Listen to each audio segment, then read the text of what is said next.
welcome to another fantastic episode of the Hillary Times. Our today's guest is a veteran Indian actor who has charmed audiences on both stage and screen. He rose to national fame for his iconic portrayal of Lalit Prasad or Lallu in the groundbreaking television series Hum Log. But his versatility extends far beyond this beloved character. He is a gifted performer who captivated viewers with his comedic genius in the Cherry Chaplin shoe polish commercial and his portrayal of the memorable Munimji in the iconic drama Bunyad. Throughout his career, he has showcased his exceptional range, captivating audiences with his comedic timing, dramatic depth, and his effortless ability to inhabit a wide array of characters. Let's welcome everyone's favorite actor, director, producer, writer, musician, and a great human being, Dr. Rajesh Puri ji.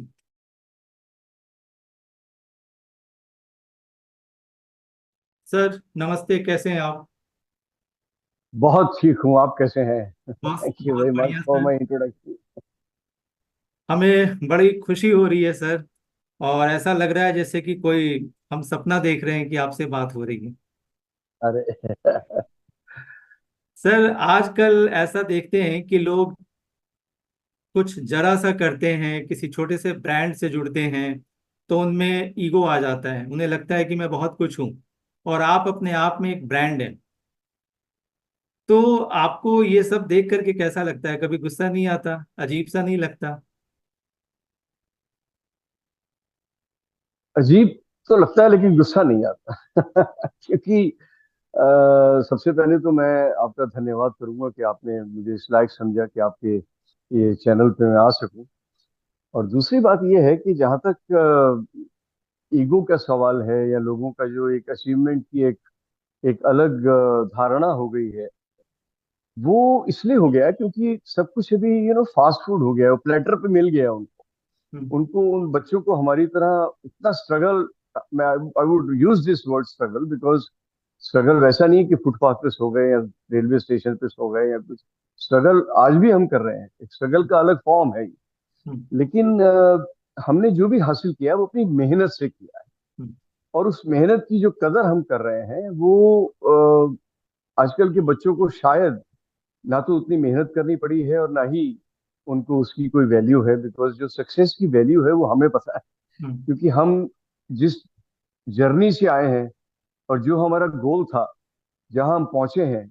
मैंने जब हम लोग के लल्लू की ही बात करें तो जैसे आपने अभी कहा कि आइकॉनिक रोल था वो, और जो वक्त हमने वो देखा 2.5-3 साल, वो मेरा ख्याल है, मुझे स्मृति ईरानी जी ने भी कहा था कि मैंने तुलसी जरूर किया है लेकिन आपका लल्लू जो है वो तुलसी से ज्यादा इम्पैक्टेबल था। मैंने कहा वो कैसे? बोले तुलसी को शायद एक जनरेशन के बाद लोग उतना याद नहीं रखेंगे लेकिन आपके रोल को जनरेशन्स तक याद किया जाएगा।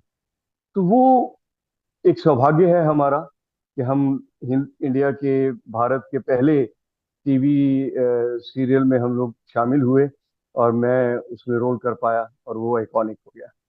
तो मुझे अफसोस नहीं होता है, लेकिन थोड़ा सा बच्चों पे मतलब एक तरीके से यूं कहो कि प्रैक्टिकली तरस आता है कि वो लोग सक्सेस को संभालें। बहुत बच्चे संभालते हैं, ऐसा नहीं, देखो 100% नहीं है। मैं खुद काम कर रहा हूँ आज की जनरेशन के साथ, और बहुत रिस्पेक्टफुल भी है। और जिन्होंने थोड़ा सा वक्त गुजार लिया है और वो सस्टेन कर पाए हैं, उनमें बहुत अच्छे संस्कार भी आ गए हैं और वो बहुत रिस्पेक्टफुल भी हैं। बहुत खूब। सर आपके बैकग्राउंड में जो हम पिक्चर देख पा रहे हैं, सबसे पहले तो मैं ये बताऊं कि जब मैंने पहली बार इसे टीवी पर देखा था तो मुझे, सर आई एम सॉरी, मैंने पहचाना नहीं। मुझे लगा ये चार्ली चैपलिन ही है, और करीब 2-3 साल तो मैं इसी भ्रम में रहा। बाद में जब कुछ मुझे हाँ। होश आया तो मुझे लगा कि जब नाम जानने लगा कि ये है, ऐसे है, तो हमें पता चला। यानी कि आपका जो कैरेक्टर था या आप थे, कहीं ना कहीं कह सकते हैं एक दूसरे में समाहित हो गए थे। तो ये आपको कैसा लगता है सर, ये आजकल के कैरेक्टर में वो बात कुछ एक को छोड़ दें तो अब वो बात नहीं है। जैसे आपने स्मृति जी का भी आपने जैसे कोट किया कि जनरेशन्स टू जनरेशन्स लोग याद करेंगे, हम खुद भी याद कर रहे हैं। आज भी उस इमोशंस को लेकर के मैं आपके सामने बैठा हुआ हूँ और ऐसे लग रहा है कि जैसे मैं किसी ईश्वर के सामने बैठा हुआ हूँ, क्योंकि हम तो फिल्म के लोगों को हीरो जो होते हैं हमारे, जिनको हम देख के बड़े होते हैं, हमारे लिए वो गॉड से कम नहीं होते। तो सर इसको आप कैसे देखते हैं? देखिए, ये दौर होता है जब हम बच्चे थे और फिल्मों में देखते थे अशोक कुमार जी को, देवानंद साहब को, राज कपूर जी को, शमी जी को, शशि कपूर साहब को। मतलब ये अपने बचपन की बात कर रहा हूँ। हम्म। तो जब मैं उन लोगों से मिला था तो मेरा सौभाग्य ये हुआ कि जब मैं उनसे मिला उस वक्त तक वो मेरे फैन हो चुके थे। तो मुझे इतना मजा आया उन लोगों के साथ मिलके, उनको रूबरू देख के, उनके साथ काम करके। और इतने प्यारे लोग सबके सब। तो ये जो आइकॉनिक पिक्चर आप पीछे देख रहे हैं, ये मेरी जो पोर्ट्रेट है, ये चार्ली चैपलिन का जो मैंने ऐड किया था, ये उसी ऐड के दौरान ही खींची गई फोटो है। हम्म। और ये एनलार्ज करके, तब यहाँ पर फैसिलिटी नहीं होती थी, तो इसको एनलार्ज करके ये फोटोग्राफ है। हम्म। इट इज नॉट वो आजकल जो वो होता है ना हम्म। प्लास्टिक का, वो जो हम्म। पीवीसी का, उसका फ्लेक्स का, वो नहीं है। Hmm. It's a proper photograph enlarged, hmm. And this is presented to me by none other than mister Jayanti Lal Gada, hmm. जो पेन एंटरटेनमेंट के हम्म। मालिक हैं। तो मेरे अच्छे दोस्तों में से रहे हैं वो, और उन्होंने ही खींची थी ये फोटो।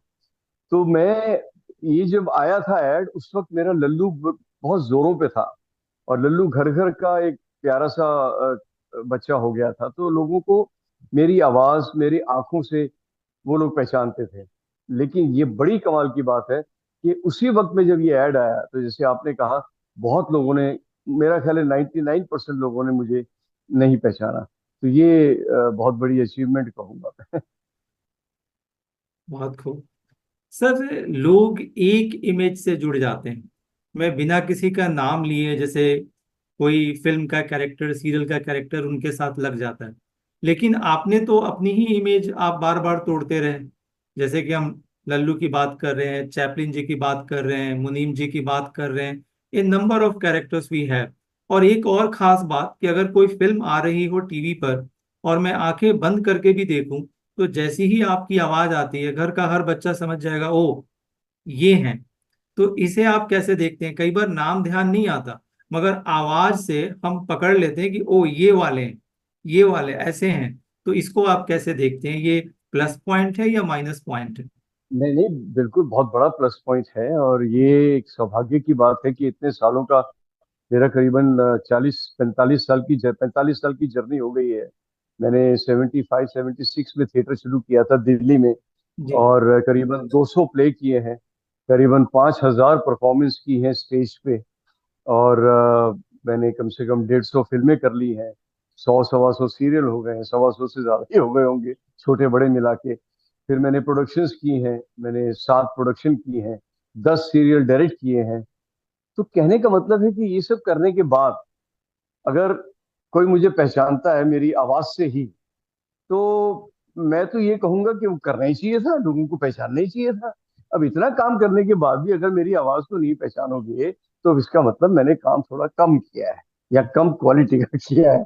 क्योंकि मेरी वाइफ मुझे कई बार कहती है कि हम कभी शॉपिंग के लिए जाते हैं या कहीं जाते हैं, तो मास्क वास्क नहीं पहनता हूँ, लेकिन थोड़ा सा ढक पक के जाता हूँ। और बोलती, बोलना मत वहां पे। जैसे ही शॉप पे जाके मैंने बोला, इमीजिएटली पहचानते हैं लोग। अब तो ये हो गया था कि कोरोना के टाइम पे मास्क लगाते थे, तो लोग, ट्रैफिक में गाड़ी चला रहा हूँ और साथ में कोई दूसरी गाड़ी आके खड़ी हुई, तो आंखों से पहचान लेते थे। वो भीख मांगने वाले जो आते हैं, वो पहचान लेते थे, अरे आप पिक्चर पिक्चर में काम करते हैं, अंकल आपको पहचान लिया। मैं कहा, यार मैं तो मास्क वास्क सब लगाया है, कुछ बोला नहीं, फिर भी पहचानते हैं। तो मैं हाथ जोड़ता था, भाई थैंक यू वेरी मच, तुमने मेरा दिन बना दिया। तो यानी हमारा क्वेश्चन बिल्कुल सही था जो हमने आपसे पूछा था।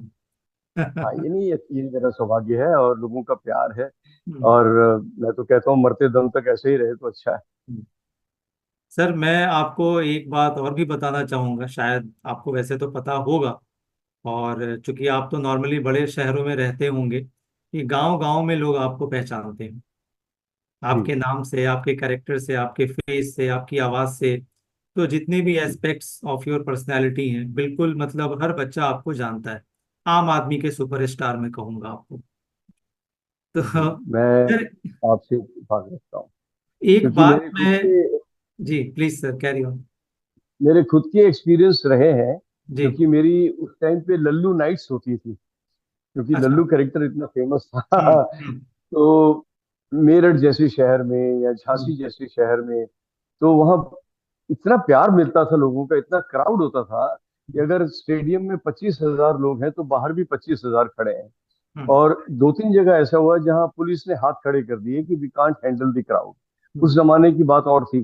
तो मुझे लिटरली 2 बार ऐसा हुआ कि मुझे बैक डोर से मिलिट्री को बुलाना पड़ा, army I, they whisk me away in the jeep, और हम्म। बैक डोर से मुझे लेके चले गए। हम्म। तो मैंने वो वक्त भी देखा है। हम्म। तो ये लोगों का प्यार है, और आज भी है, तो मेरी खुशकिस्मती है। बहुत अच्छा। सर एक चीज मैं आपसे जानना चाहता हूँ, इसे आप हमारा पेन भी कह सकते हैं, आजकल के लोगों का दर्द भी कह सकते हैं। जब हम आपको देखते थे या देखते हैं, तो हम कई बार कहते हैं ना कि ये अपने आप में एक इंस्टीट्यूशन है। तो जब हम आप लोगों का सीरियल देखते हैं प्रोग्राम, तो उसमें एक भाषा होती थी, एक तरीका होता था, प्रेजेंटेशन, बहुत सारी चीजें हैं जिसको फ्यू विशेषण में मैं नहीं कह सकता। और आजकल जो हम देखते हैं, जो प्रोग्राम्स है, उसकी जो भाषा है, उसका जो प्रस्तुतिकरण है, प्रेजेंटेशन है, वो बहुत गिरा हुआ है। कई बार हम घरों में कहते हैं मत देखना, बाद में देखना, ऐसा कुछ कई बार म्यूट भी करना पड़ता है, और डर भी लगता है कि अगला सीन कैसा होगा। तो ये जो गैप आया है, आप तो उसी फ्रेटर्निटी से हैं, तो आप इसे कैसे देखते हैं, और आप जैसे गार्डियन के रहते हुए ये सब क्यों हो रहा है, कैसे हो रहा है? मैंने जैसे आपसे कहा कि हम अंगीठी में सब्जी पकाते थे। हम्म। तो अंगीठी में सब्जी पकाने का, पुलाव बनाने का, बिरयानी बनाने का जो टेस्ट आता था, वो अलग ही था।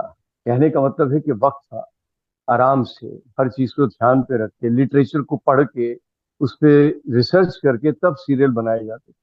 आजकल फास्ट फूड है ना, माइक्रो पे गर्म होता है और खा लो। तो वो जो फर्क आया है ना, उसी तरीके से जनरेशन की सोच का भी फर्क आया है, समय का भी फर्क आया है, और उसी तरीके से क्वांटिटी का भी फर्क आया है। तो जब क्वांटिटी ज्यादा होती है, डेली सोप्स में आप देखो, मैं राइटर्स को हैट्स ऑफ बोलता हूँ कि वो लोग बेचारे 7-7 दिन के सीरियल को बनाते हैं, 7 days a week, और every day they have to churn out one script. Hmm. मतलब मुझे समझ में नहीं आता क्या दिमाग लेके आया है। तो लिटरेचर विटरेचर तो गया खड्डे में।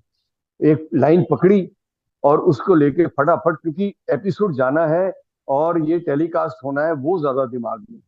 तो कमर्शियल एस्पेक्ट ज्यादा हो गया है, और इमोशनल और लिटरेचर थोड़ा सा बैक सीट पे आ गया है। अभी कुछ लोग हैं जो इसकी कदर करते हैं, बस करनी भी चाहिए, और इसी वजह से शायद टेलीविजन आज भी जिंदा है। लेकिन जैसा आपने कहा कि वो जो कंटेंट में जो है ना, वो सोच में, वो आज की जनरेशन यूथ में भी फर्क आ गया है।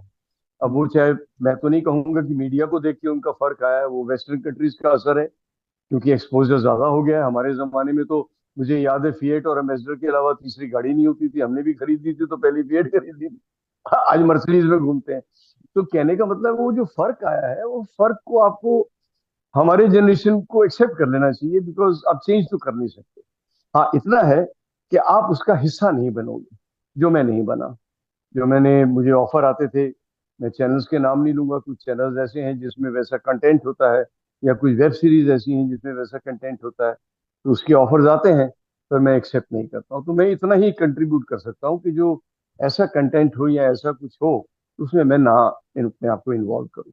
हम्म। मैं चेंज तो कुछ नहीं कर सकता। हम्म। सर मैं इसी क्वेश्चन को थोड़ा और सीधे और सपाट तरीके से आपसे पूछना चाहता हूँ, कि ये जो वेब सीरीज के नाम पर या फिल्मों के नाम पर, और उसके माध्यम से ये जो गाली गलौज, सड़क छाप भाषा, या अभद्र सीन जो हम अफोर्ड नहीं कर सकते देखना, स्पेशली अपने घरों में, क्योंकि आजकल टीवी हमारे बेडरूम में आ चुका है। तो सर आप लोग इसको खुल करके आप लोग इसकी आलोचना क्यों नहीं करते? मैंने आपसे क्या कहा? हम्म। मेरे आलोचना करने से, या चलो हमारे हमारी सोच वाले लोगों की आलोचना करने से क्या ये बंद हो जाएगा? ये बंद नहीं होगा।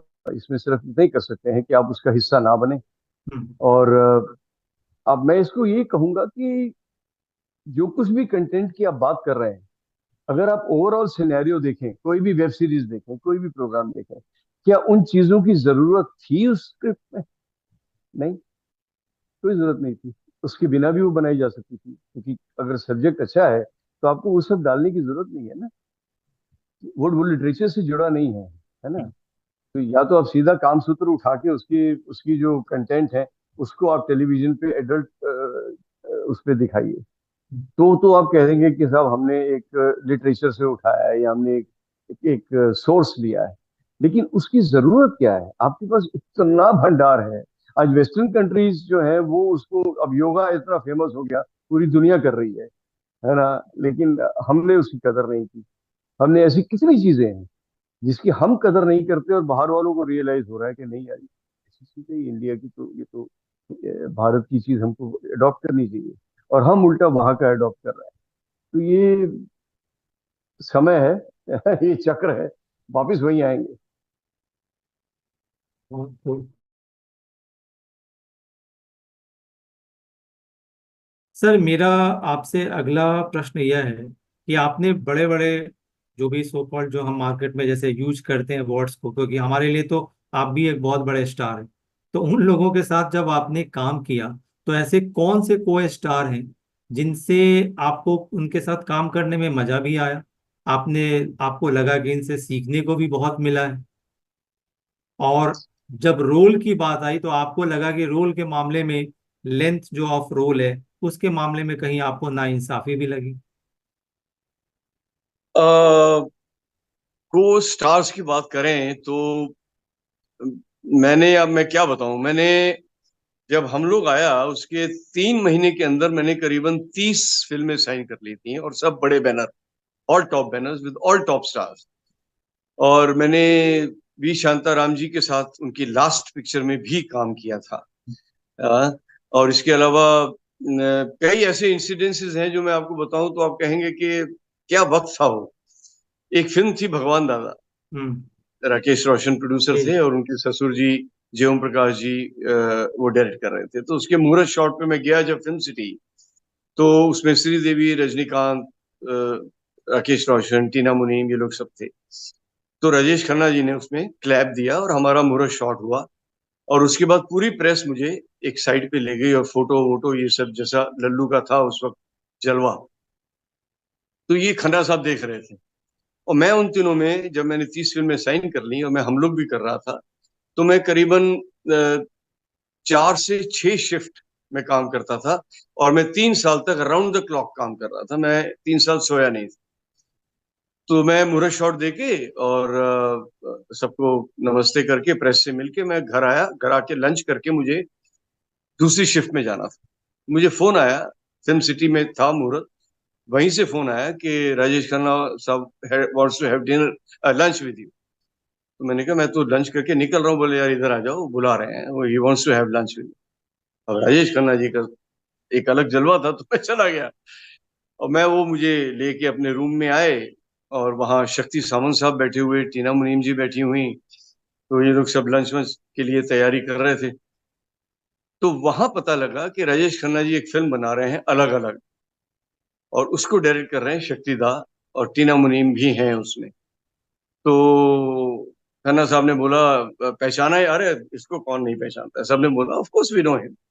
तो हाथ वाथ मिलाया, गले वले मिले। तो राजेश खन्ना साहब ने शक्ति सावंत जी से कहा, जो मैं आज भी सुन याद करता हूँ तो मुझे लगता है कि क्या टाइम था वो। उन्होंने कहा कि I want him to be in our film Shaktida, तो इसके लिए कोई रोल आप बताइए क्या कर सकता है ये। I want to have him in my film. तो शक्तिदा ने कहा भाई एक अच्छा रोल था, वो देवेंद्र वर्मा साहब को दे दिया गया है, तो अभी ये छोटा रोल तो करेगा नहीं, तो बाकी अच्छा लेंथी रोल तो कोई है नहीं। तो खन्ना साहब ने कहा create a role for him but I want him in my film. मैंने कहा यार ये तो मतलब ये तो लल्लू का ही जलवा है, मेरा तो कोई कंट्रीब्यूशन है नहीं, कोई और कर रहा होता तो शायद उसका भी यही होता। अब अल्टीमेटली साहब एक रोल क्रिएट किया गया और शक्तिदा ने कहा तुम्हारा वो चैपलिन वाला मैंने ऐड देखा है, तो तुम वो गेटअप ले सकता है? मैं कहा, हाँ ले लूंगा, यूनिवर्सल है। तो बोले ओके टेक दैट गेटअप, और एक एक डेढ़ सीन का कोई कैरेक्टर था, उसको हम बड़ा करेंगे, बिंदु जी के सेक्रेटरी का, तो उसको हम एनहांस करेंगे and you will do that. And I sign that film there and then. और इस तरह के कितने इंसिडेंट्स हैं। मेरे सबसे अच्छे दोस्त थे अशोक कुमार जी, मेरे सबसे अच्छे दोस्त थे देवानंद जी मतलब आप हैरान होंगे। शमी कपूर जी, जब मैंने डायरेक्ट किया तो मैंने शमी जी को फोन किया, मैं कहा शमी जी मैं ऐसे ऐसे एक सीरियल डायरेक्ट कर रहा हूँ, प्रोड्यूस कर रहा हूँ, तो आप उसमें इंटरेस्ट? बोले कल घर आ जा सुबह, विल हैव ब्रेकफास्ट टुगेदर। वो मेरे बुनियाद के मुंशी के बड़े फैन थे। बोलते तेरे वो जो डायलॉग होते हैं ना वो बहुत अच्छे लगते हैं मेरे को, क्योंकि वो राइम में थे। अब इसमें क्रेडिट मनोज श्याम जोशी जी को जाता है, लेकिन क्योंकि मैं बोलता था तो मैं ही दिखता था।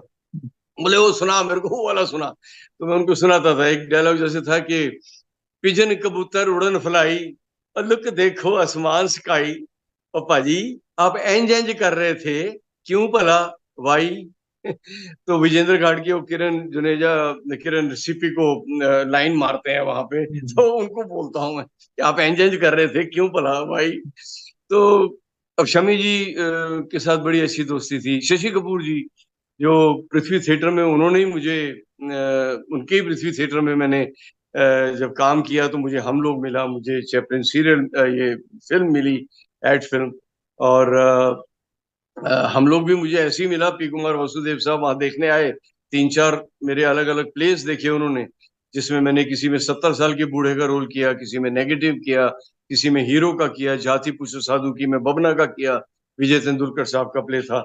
और यहूदी की लड़की में मैं मेन कॉमेडियन था। और बल्लभपुर की रूपकथा बादल सरकार जी का, वो उसमें मैं 70 साल के बूढ़े का था। तो वो बैक स्टेज आए, उन्होंने कहा भाई तू तो बड़ा हरफन मौला एक्टर है, तो मैं तेरे बहुत सारे प्लेस देखे हैं और you are in every character you look the character, तो मैं एक सीरियल बना रहा हूँ। मैं कहा वो क्या होता है? बोले एक सीरीज है, उसमें एक लल्लू लल्लू का रोल है, तो आर यू इंटरेस्टेड? मैं कहा कैसे होगा? बोले वो सीरीज चलेगी तो कम से कम 1 साल तक। मैं कहा 1 साल तक चलेगा? बोले हाँ। मैं कहा इतना लंबा प्ले? बोले प्ले नहीं है, सीरीज होती है, इसको मैं तुमको समझा दूंगा, लेकिन मुझे एक इंटेलिजेंट एक्टर चाहिए जो लल्लू का रोल कर सके। हाँ, मैं कहा बड़ा इंटरेस्टिंग है ये तो, हम तो वैसे ही चैलेंजेस एक्सेप्ट करने वालों में से थे उस वक्त, क्योंकि अकेले ही आ गए थे बॉम्बे, सीधा एकजुट थिएटर हमने फॉर्म किया या नादरा जी का, और कोई जानता नहीं था हमको। तो मैं तो जब ट्रेन में आया तो मुझे ऐसा लग रहा था मैं अमेरिका या न्यूयॉर्क पहुंच गया हूँ nobody knew me, but I came, I was in sales in Delhi and well settled in Pandara Road. Father साहब वगैरह सब, मतलब हम लोग वेल सेटल्ड फैमिली थे। तो जब यहाँ आया तो फिर मुझे बड़ा बड़ा पराया सा लगा ये शहर, और आज उतना ही अपना लगता है। तो कहने का मतलब है कि ये जो जर्नी है ना, इसमें जितने भी लोग मिले हैं सब बहुत अच्छे थे, सब बहुत अच्छे को एक्टर थे, बहुत प्यारे। और पिछली जनरेशन का तो कमाल था, इतना प्यार, इतना इतनी सादगी। हमारा तो कुछ भी नहीं है। अब मैं दादा मुनि से जितनी बार मिला हूं, मुझे वो 5-6 साल के बच्चे लगे हैं। देव साहब, देव साहब वाज लाइक अ किड, मतलब इतने इतने प्यारे, मैं आपको क्या बताऊं, इतनी सादगी। जो उन्होंने ऑरा देखा है बनाया अपना, या हमने देखा है उनका ऑरा, वो वैसा कुछ नहीं था। सो सिंपल, सो सो लवेबल, सो लविंग। तो उनसे सीखा है हमने कि सब कुछ हटाओ, अपना काम पे ध्यान दो और इंसानों की तरह रहो। और आप भी काम कर रहे हैं, जैसे कल मैंने आपको फोन पे कहा था कि कोई बड़ा छोटा नहीं होता, सब अपना अपना काम कर रहे हैं। एक छोटा मजदूर भी है, वो भी बड़ा है क्योंकि वो अपना काम कर रहा है।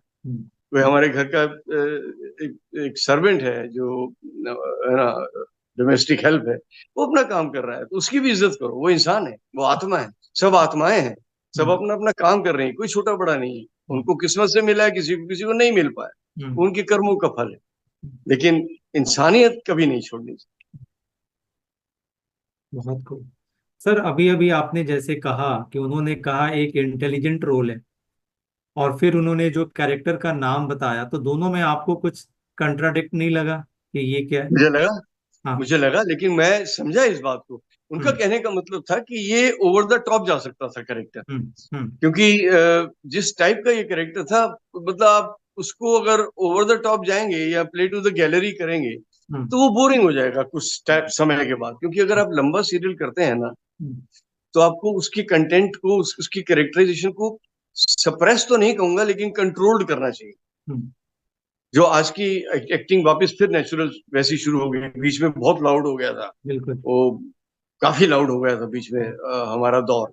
लेकिन हम्म। अब वापस सेटल आ गया है, सेटल हम्म। एक्टिंग हो गई है। हम्म। तो जब तक आप वो कैरेक्टर को समझने की जो इंटेलिजेंस की बात है, वो इंटेलिजेंट एक्टर की बात करते सर, एक चीज मेरे साथ साथ बाकी लोग भी जानना चाहेंगे कि ये जो आपको रोल मिला था, चैपलिन वाला, ये कैसे मिला था सर? और करते समय क्या कोई प्रेशर था या इमेज कॉन्शस कि भाई ये वाला रोल हम प्ले करने जा रहे हैं? चैपलिन का ना? हम्म। जी। आप चैपलिन की बात कर रहे हैं? हाँ जी, हाँ जी। जी। तो ये मैंने, एक तो मैं बचपन से जब से दिल्ली में था, तो हम्म। सप्रू हाउस में चैपलिन की फिल्में दिखाई जाती थी, हम्म। मुझे अच्छी तरह याद है, when I was a kid. और मैं स्पेशली जाता था वो फिल्में हम्म। देखने। I was hard core fan of Chaplin, because ना कि सिर्फ वो एक्टर, हम्म। बट उनकी जो एक पूरा इंस्टीट्यूशन जो है, वो मैंने उनकी किताबें पढ़ी, हम्म। उनको बहुत अच्छे से पढ़ा, उनकी फिल्में देखी, बहुत गौर से देखी। और जो बचपन की छाप होती है दिमाग में, वो परमानेंट छप जाती है। हम्म। तो वो मेरे छपी हुई थी। और ये जब पृथ्वी थिएटर में मैंने बताया आपको, मैंने ये प्ले किया यहूदी की लड़की, हम्म। तो उसमें मैंने थोड़ा चैपलिनिश गेटअप भी लिया था। हम्म। और कैरेक्टर भी बहुत बहुत बहुत अच्छा था। मतलब वो पारसी थिएटर होता है जिसमें आगे पर्दा गिरता है और कॉमिक इंटरव्यूज होते हैं, हम्म। और पीछे सेट चेंज होता है हम्म। सीरियस स्टोरी का, जो फॉर्मेट हमारी इंडियन फिल्म इंडस्ट्री ने लिया था। जब महमूद साहब या याकूब साहब, इन लोगों ने इनका एक अलग ट्रैक होता था कॉमेडियन का। वो कॉमेडी जो थे, हम्म। वो कॉमेडियन वो हीरो होते थे, हम्म। और उनके अगेंस्ट हीरोइन होती थी, हम्म। और एक मेन ट्रैक होता था। तो ये इंडियन फिल्म इंडस्ट्री ने वही कॉन्सेप्ट जो है वो अडॉप्ट किया था आगा हाशिर कश्मीरी साहब के पारसी थिएटर से। हम्म। तो जब मैंने वो प्ले किया, और वहां पे फिर ये डायरेक्टर जो थे शमांतु घोषाल, हम्म। उन्होंने वहां देखा, उन्होंने मेरा नाम रिकमेंड किया। फिर अलक पदमसी साहब ने उसे अप्रूव किया। फिर मेरा स्क्रीन टेस्ट हुआ, एक बार दो बार स्क्रीन टेस्ट हुआ। फिर हमने बहुत रिसर्च की, मैंने और शमांतु ने, मेरा ख्याल है कितनी रातें हम लोगों ने बैठ के, जितनी चैपलिन की फिल्में थी सब देखी, रिवाइंड करके। एक्शन, कौन सा एक्शन लेना है, कैसा करना है, how he doesn't do it, वो, और गैग्स कैसे होते हैं। मुझे एक एक टेक्निक पता है कि चैपलिन साहब ने कैसे वो फिल्में शूट की हैं। मुझे वो शूटिंग का टेक्निक तक का पता है, वो कैसे की है उन्होंने। तभी मैंने एक सीरियल बनाया था, मिस्टर फंटूश, हम्म। जो भारत का पहला साइलेंट सीरियल था, जो दूरदर्शन पे आया था इन 1998। हम्म। और उसमें वो मैंने, मेरी प्रोडक्शन थी, और मैंने ही उसमें फंटूश का रोल किया था। देखा। और तनाज थी पहले एपिसोड में मेरे ऑपोजिट।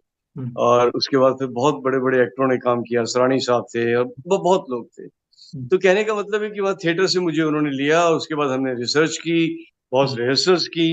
और पहला मैंने इसकी सीरीज की है, मैंने कम से कम तीन चार ऐड किए हैं हम्म। Charlie Chaplin. उसके जो बाद चार एलेक मूवी पदमसी आपने साहब ने की थी मुझे सर। रिकमेंड किया था। हम्म। सर रिचर्ड एटनबरो फिल्म बना रहे थे चैपलिन की, हम्म। बायो बायोपी बना रहे थे। तो उसमें मेरा रिकमेंडेशन किया था, और सर रिचर्ड एटनबरो ने मुझे लेटर लिखा था, लेटर ऑफ एप्रिसिएशन, कि आप you are looking to the T and you are acting to the T hmm. Like Chaplin, hmm. But there were some complication, some technical problems, जिसकी hmm. वजह से मैं वो नहीं कर पाया। हम्म। बहुत खूब। तो यहाँ जो करंट जनरेशन है उनको हमें बता देना चाहिए कि रिचर्ड एटनबरो का जो नाम है गांधी फिल्म से जुड़ा हुआ है, जिन्होंने गांधी फिल्म बनाई थी। हाँ। और ये जो आपका जो कैरेक्टर है सर, चैपलिन वाला, मुझे जहाँ तक याद है बुनियाद में भी एक सीन था जहां पर आपने ये किया था। अरे ये रमेश सिप्पी साहब की देन थी। हाँ जी। उन्होंने कहा कि तुम्हारा डबल रोल करना है यार, तो तुम्हारा बेटा दिखाना है। हम्म। तो उसको कुछ बड़ा, वो बड़ा पैपी है, बहुत ये हैप्पी गो लकी टाइप है, तो कैसा करेंगे? तो फिर उन्होंने कहा, अरे यार तुम वो चैपलिन वाला कर सकते हो, उसको चैपलिन बना देते हैं, उसको शौक है चैपलिन बनने का। अच्छा, तो उसमें भी मैंने, यू राइट, उसमें भी मैंने चैपलिन एक्ट किया था एज बुनियाद के मुंशी सन। तो मेरा डबल रोल था उसमें। बिल्कुल बिल्कुल, बहुत खूब। सर एक हमने आपकी मूवी देखी थी जिसमें वो गाना था दिल्ली की शेख चिल्ली, जिसमें आपके ऊपर ही गाना फिल्माया गया था। सर वो उसके पीछे क्या किस्सा था? दिल्ली का शेख चिल्ली, मेरे एक दिल्ली में मित्र हैं, मेरे कॉलेज फ्रेंड हैं बलदेव कश्यप। हम्म। उनके यहाँ बॉम्बे में उनके मामा जी थे मरहूम एमएल कश्यप साहब। हम्म। तो उन्होंने वो डायरेक्टर थे, बहुत अच्छे थिएटर के बहुत बड़े डायरेक्टर थे। हम्म। तो जब हम लोग चल रहा था और लल्लू फेम आ गया था और मैं बहुत सी फिल्में कर रहा था, तो बलदेव के दिमाग में आया हम्म। कि ऐसी फिल्म बनाई जाए जो लल्लू टाइप के कैरेक्टर का जो है हम्म। उसको एनकैश करके वो हीरो है हम्म। और उसकी जो हरकतें हैं वो पूरी फिल्म में पिरोई जाएं। हम्म। तो वो करते करते फिर वो फिल्म बनी, बहुत अच्छी फिल्म बनी। लेकिन as they say when the iron is hot you strike at that time only. Hmm. लेकिन आयरन ठंडा हो गया और स्ट्राइक लेट हुआ, तो हम्म। रिलीज होने में वक्त लग गया। हम्म। मगर उसको हम आज भी देखते हैं तो बहुत, वाकई बहुत मजा आता है सर। बहुत बहुत अच्छी फिल्म थी। मुझे और भी हम्म। फिल्मों के ऑफर हुए थे, लेकिन ठीक है, वो लंबी बातें हैं, तो क्या हम्म। बताऊं। मैं बहुत। अनुभव पिक्चर जो सुजीत कुमार साहब की थी उसमें भी एज ए हीरो साइन हुआ था। हम्म। लेकिन वो लंबी कहानी है, वो बाद में कभी डिस्कस करेंगे। ठीक है। सर एक बात हमें ये भी बताइए कि आप दिल्ली से गए, दिल्ली में आप थिएटर से जुड़े थे, तो थिएटर में तब आपके साथ राज बब्बर भी जुड़े हुए थे? हाँ, मैं एक्चुअली थिएटर कर रहा हूँ, मैंने आपको बताया 75 76 से। हम्म। तो मैंने सप्रू हाउस से थिएटर शुरू किया था सुरेंद्र माथुर जी के साथ। हम्म। और उन्हीं की बदौलत आज मैं यहाँ पहुंचा हूँ, क्योंकि स्टेज पे खड़ा होना उन्होंने ही सिखाया मुझे। हम्म। और उसके बाद क्योंकि कमर्शियल थिएटर इतना कर लिया कि एज एन एक्टर बहुत कॉन्फिडेंस आ गया था। हम्म। उसके बाद फिर नादरा जी ने मुझे वहीं से अपने ग्रुप में लिया, और उनकी वजह से फिर मैं एनएसडी ग्रुप में आ गया। और फिर मैंने अमाल अलाना निसार के साथ प्ले किया, बीएम शाह साहब के साथ प्ले किया, फिर उनके साथ काफी काम किया। फिर नादरा जी के साथ तो ऐसा जुड़ाव हो गया कि उनके हर प्रोजेक्ट में, हर प्ले में हमारी एक टीम बन गई। हम्म। तो मैं, सतीश कौशिक, राजा बुंदेला, आलोकनाथ, नीना गुप्ता, फिर यहाँ आके इला अरुण, अनुपम खेर, हम सब कंटेम्प्रेरीज ही हैं। तो हम सब एक साथ काम करने लगे। तो राज भाई तब तक बॉम्बे आ गए, मतलब मैंने ज्वाइन किया तब वो हम थे, हम्म। मगर वो होते होते तक वो बॉम्बे आ चुके। आने के बाद उनको सक्सेस मिल गई, तो फिर नादरा जी को भी आना पड़ा।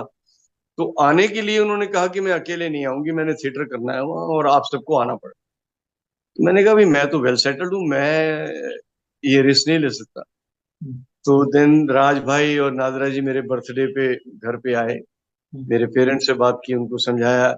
तो मैंने कहा मैं 3 साल के लिए आऊंगा, अगर मैं सक्सेसफुल हो गया तो ठीक है, आई एम वेरी प्रैक्टिकल। और अगर नहीं हुआ तो मैं वापस दिल्ली आ जाऊंगा, मैं सेल्स में हूँ, सेल्स हम्म। का काम करता हूँ, अच्छा जानता हूँ। तो मैं वापस सेल्स में अपना ज्वाइन कर लूंगा। तो as luck would have it, before 3 years I got हम लोग। उससे सर। पहले मैंने जाने जी। भी तो यारों कर ली थी, वी हाँ शांताराम हाँ। जी की पिक्चर झंझार कर ली थी, शेखर कपूर की जोशीले की थी, अब आएगा मजा पंकज पराशर की पहली पिक्चर वो की थी। कोई मेरा ख्याल है 8 10 10 12 पिक्चरें कर चुका था हम्म। जब हम लोग मिला। हम्म। फिर हम लोग के बाद तो कहानी आपको पता ही है। बिल्कुल, रेस्ट इज हिस्ट्री। सर आपसे हमें ये भी जानना है कि आपका कोई किस्सा सलमान खान से भी जुड़ा हुआ है? क्या आपने जुड़ा हुआ कोई किस्सा सलमान खान से भी, आपने किसी इंटरव्यू में कहा था। है? सलमान के साथ किस्सा तो मेरा तो नहीं है, मतलब मेरे साथ है, हाँ हाँ हम्म। हाँ हाँ। Hmm. Right right right. Hmm. बहुत प्यारा आदमी है Salman, is hmm. A very very very soft hearted human being. जो उसकी एक ऑरा है वो अलग है, जो वो हम्म। खुद है वो अलग है। हम्म। और मैं शूटिंग कर रहा था गॉड टू सी ग्रेट हो हम्म। सलमान के साथ, और प्रियंका थी। तो मेरी बेटी तब बहुत छोटी थी, प्राकृति, परी उसका नाम है, मेरे बंगले का नाम भी परी हाउस है। हम्म। तो उसको बहुत था सलमान से, मेरे लिए बाइट ले आओ, उसको बोलो ना मुझे विश करे। बच्चों का जैसे शौक होता है बहुत, शी वॉज वेरी स्मॉल। तो मैंने अपने लड़के को बोला, मैन फ्राइडे हीरा करके मेरा स्पॉट बॉय था, बहुत साल मेरे साथ रहा, तो मेरे पास कैमरा था, स्टेडी कैम। मैंने कहा ये जरा शूट कर ले। सलमान को मैंने बोला, मैंने कहा यार मेरी बेटी है, जरा उसको प्लीज विश कर दो यार, वो बहुत खुश हुई। हाँ हाँ सर क्यों नहीं, व्हाट इज हर नेम? मैंने कहा परी। तो उसने बड़े अच्छे से, हाय परी, दिस सलमान है, हाउ आर यू, ये वो ब्ला ब्ला ब्ला ब्ला, और वो शूट हो गया। मैंने दिखा दिया यार, she was happy like mad. अच्छा हो गया, मैं चलो यार इज्जत रहेगी। अब नेक्स्ट शेड्यूल में बोलती है मेरे को सलमान से मिलवाओ। मैंने कहा बेटा ये इतना शूटिंग में बड़ा मुश्किल होता है, सब बहुत बिजी होते हैं। मुझे अब बड़ा ऑड लगता है, क्योंकि मैं एक वक्त था जब किसी स्टूडियो में शूट करता था, तो क्योंकि मैंने इतनी फिल्में साइन की थी कि उस स्टूडियो में जितने जगह शूटिंग हो रही होती थी, मैं उन सब फिल्मों में होता था, लेकिन मैं कहीं जाता नहीं था। मैं, मुझे थोड़ी हिचक है कि किसी को जाके डिस्टर्ब नहीं करना, मैं अपना काम कर रहा हूँ बस, ठीक है। मेरा पीआर बहुत खराब है, मैं मुंह से कहता हूँ। तो ये आ गई मम्मी को लेके कि मैं तो आ रही हूँ, मुझे सलमान से मिलना है। और मैं महबूब में शूटिंग कर रहे थे हम लोग, महबूब स्टूडियो। तो मैं कहा अच्छा बैठो। तो रूमी जाफरी वगैरह सब, रूमी जाफरी बस डायरेक्टर, तो उन सब ने बड़ी आवभगत की, चाय वाय पिलाई, नाश्ता वाश्ता दिया। तो प्रियंका आ गई। प्रियंका वॉज लाइक, हम उनके फादर मेरे बहुत अच्छे दोस्तों में से थे, वो मेरे घर भी आए हैं, हमारा बड़ा अच्छा प्यार था आपस में। तो प्रियंका न्यू दैट। तो इतने में सलमान आ गया। अब सलमान का ये था कि वो एक जगह उसका फोटो सेशन के लिए वेट कर रहे थे, एक जगह उसका इंटरव्यू लेना था, एक जगह मेरे प्रियंका और सलमान का शॉट रेडी हो रहा था। तो मैंने कहा चलो जल्दी चलो, सलमान से मिलो और फटाफट निकलो, उसको बहुत काम होता है यार। तो मैं गया सलमान के पास। मैं, सलमान वो मेरी बेटी को तुमने विश किया था यार, she wanted to meet you, तो can you spare 2 minutes for the autograph? And why not sir, why not, why not.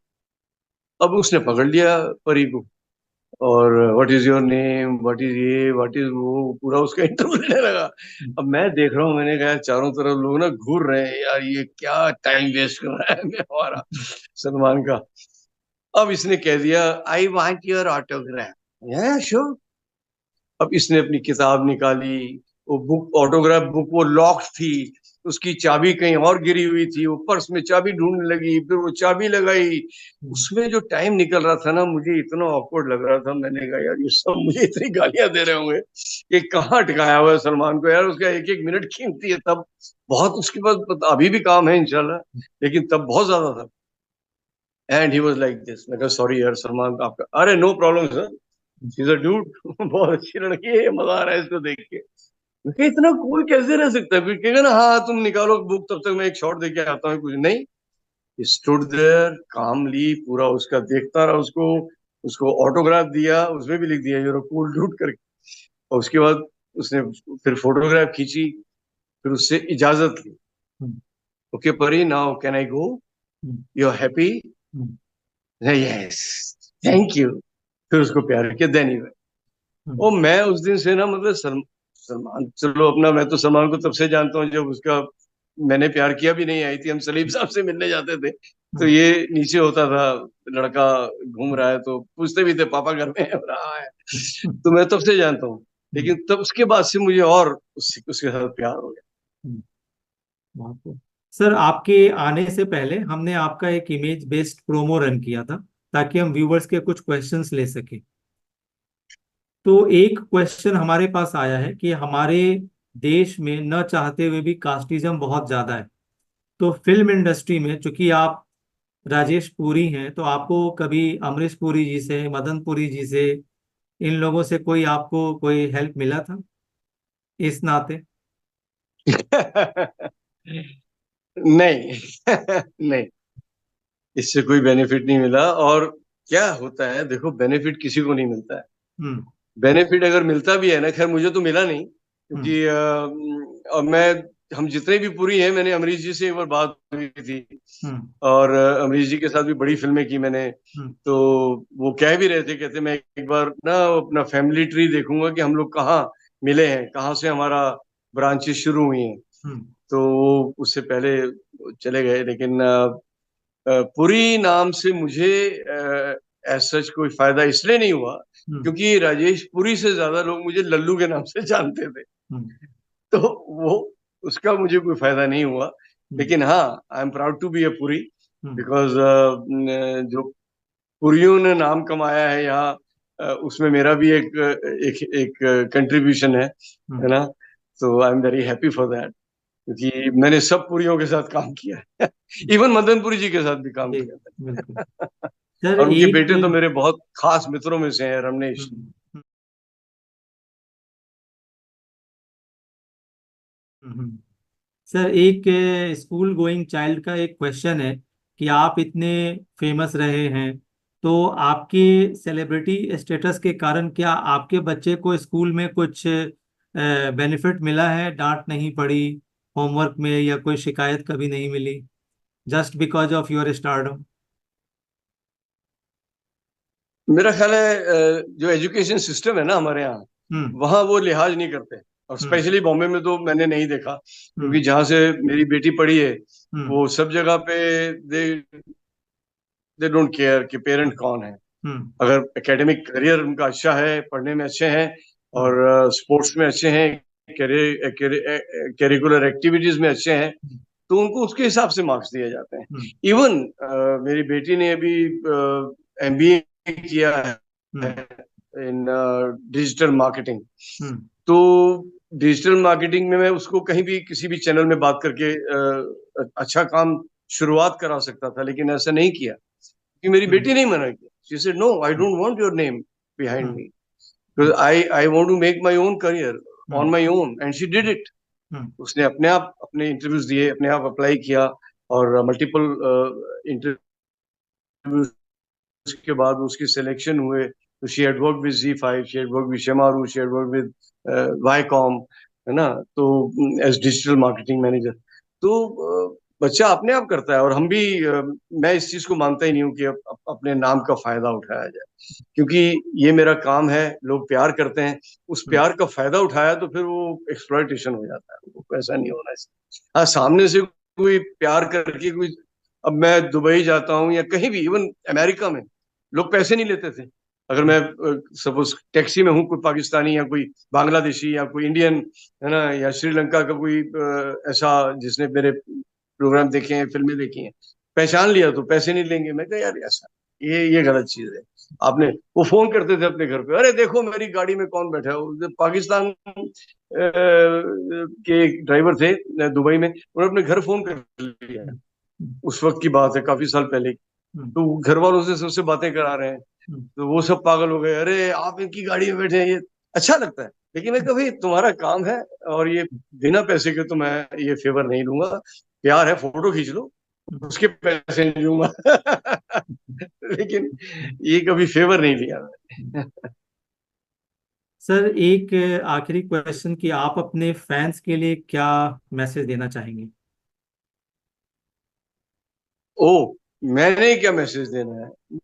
Message already conveyed है, और वो हो रहा है। हम्म, इतना प्यार दे रहे हो, बस वैसे ही देते रहो। हम्म, और बस मैं तो यही चाहता हूँ कि हर एक्टर की यही इच्छा होती है कि मरते दम तक वो काम करे, और मेकअप हो मुंह पे, और तब जाए। एक बड़ी फिलोसफिकल बात है, हाँ, लेकिन प्रैक्टिकल भी है एक। हम्म, मतलब हर एक्टर का ये रहता है कि मरते दम तक काम करे, तो बस वो आशीर्वाद दीजिए और उतना हम्म, प्यार दीजिए कि मैं हम्म, आखिरी वक्त तक काम करता रहा। हम्म।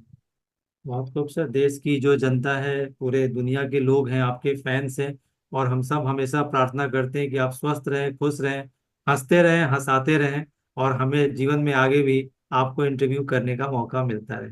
आपने समय दिया, इसके लिए बहुत बहुत बहुत बहुत धन्यवाद धन्यवाद। आपका।